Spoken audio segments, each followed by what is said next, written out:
हरियाणा चुनाव में कांग्रेस की हार के साइड इफेक्ट दिखाते हैं साहब। ये बड़ी खबर है आज की। हरियाणा में कांग्रेस ने समाजवादी पार्टी के लिए, मतलब समाजवादी पार्टी ने कांग्रेस के लिए एक भी सीट नहीं छोड़ी, एक भी। अभी 9 सीटों पर उपचुनाव है।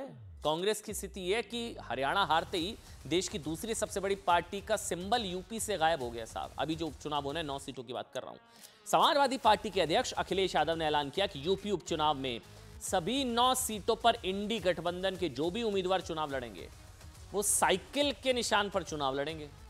मतलब यूपी में महागठबंधन का सिंबल सिर्फ साइकिल होगा। अब कांग्रेस कहां गई? हाथ नहीं, एक भी सीट नहीं मिली कांग्रेस को। अखिलेश यादव ने खुद पोस्ट करके जानकारी दी। उन्होंने लिखा कि बात सीट की नहीं, जीत की है। इस रणनीति के तहत इंडिया गठबंधन के संयुक्त प्रत्याशी सभी 9 सीटों पर समाजवादी पार्टी के चुनाव चिन्ह साइकिल के निशान पर चुनाव लड़ेंगे। कांग्रेस और समाजवादी पार्टी एक बड़ी जीत, ये पोस्ट आपके सामने चल भी रहा है, जीत के लिए एकजुट होकर कंधे से कंधा मिलाकर साथ खड़ी है। एक भी सीट नहीं मिली कांग्रेस को। कांग्रेस कह रही कि सम्मानजनक सीटें नहीं मिली, हमने फिर लड़ा ही नहीं चुनाव। इंडी गठबंधन इस उपचुनाव में जीत का नया अध्याय लिखने जा रही है। ये तो अखिलेश यादव जी का पक्ष हो गया। इसके बाद अखिलेश यादव ने एक फोटो भी पोस्ट की है। देखिए, हाथ ऐसे लिए हुए राहुल गांधी उनके साथ दिखाई दे रहे हैं। अब ये संभवतः डैमेज कंट्रोल है, एक भी सीट नहीं। मतलब वो कह रहे हैं 1-2 मिल भी रही थी तो सम्मानजनक नहीं थी कांग्रेस के लिए, तो लड़ना ही नहीं। अब जितने उम्मीदवार सब साइकिल के चुनाव चिन्ह पर एक दूसरे का हाथ थामे हुए हैं। कुल मिलाकर यह संदेश देने की कोशिश की गई कि ऑल इज वेल। सिर्फ चुनाव जीतने की रणनीति के तहत यह फैसला किया गया है, जिसमें कांग्रेस पार्टी को इंडी अलायंस की सबसे बड़ी पार्टी होने के बावजूद ये कुर्बानी देनी पड़ी। अब ये क्या लग रहा है, हरियाणा में जो हाल हुआ उसके बाद अब सब सहयोगियों और इंडी गठबंधन में कांग्रेस घिर रही है, बार्गेनिंग पावर कम हो रही है। यूपी चुनाव में इंडी गठबंधन के सभी प्रत्याशी समाजवादी पार्टी के चुनाव चिन्ह पर चुनाव लड़ेंगे। मतलब मैसेज ये दिया जा रहा है साथ की फैसला आपसी सहमति से और जीत की संभावनाओं के आधार पर लिया गया। जबकि सच्चाई क्या है वो मैं आपको बताता हूं। सच्चाई यह है कि कांग्रेस पार्टी ने समाजवादी पार्टी के चिन्ह पर अपने प्रत्याशी उतारने की जगह उपचुनाव से दूरी बनाना ठीक समझा। क्यों? कांग्रेस पार्टी इंडी गठबंधन में यूपी उपचुनाव में 5 सीटें मांग रही थी। 5, ये मैं नहीं कह रहा हूं, खुद यूपी कांग्रेस के अध्यक्ष अजय राय ने दावा किया था 5 सीटें कांग्रेस। लेकिन समाजवादी पार्टी पहले 2 सीटें देने को तैयार थी। बाद में राहुल गांधी और अखिलेश यादव की बातचीत के बाद वो एक और सीट देने को तो कहा कि मैक्सिमम 3 ले लीजिए। वो भी शायद आया कि भाई साइकिल के चुनाव चिन्ह पर या मैक्सिमम 2 सीट 3 सीट।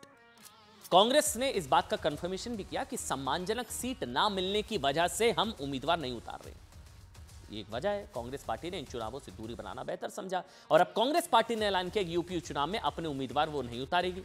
वो इंडी गठबंधन की पार्टियों को अपना समर्थन देगी। उधर महाराष्ट्र में भी कांग्रेस को झटका लग गया है। पहले चर्चा थी कि एनसीपी शरद पवार गुट 70 से कम सीटों पर चुनाव लड़ेगी।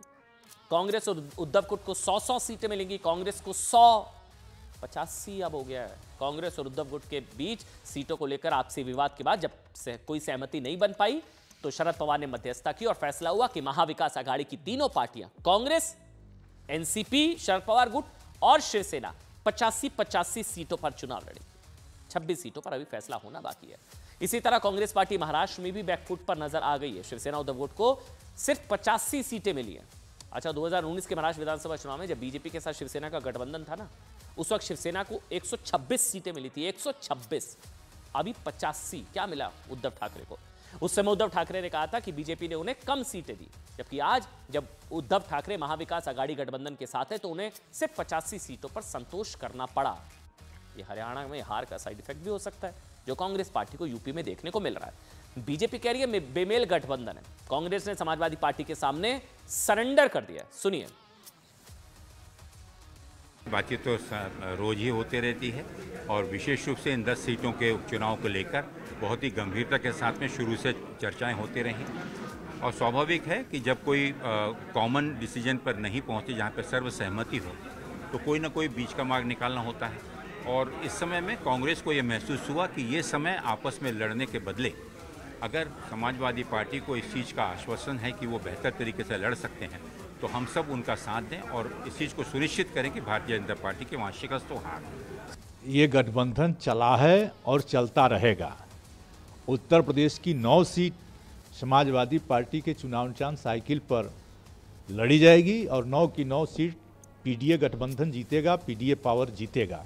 जहाँ तक जिस आशय से आपने सवाल किया है तो ये हमारे नेताओं में बात हो चुकी है कि जरूरी नहीं कि चुनाव चिन्ह अलग अलग होकर लड़े जाएं।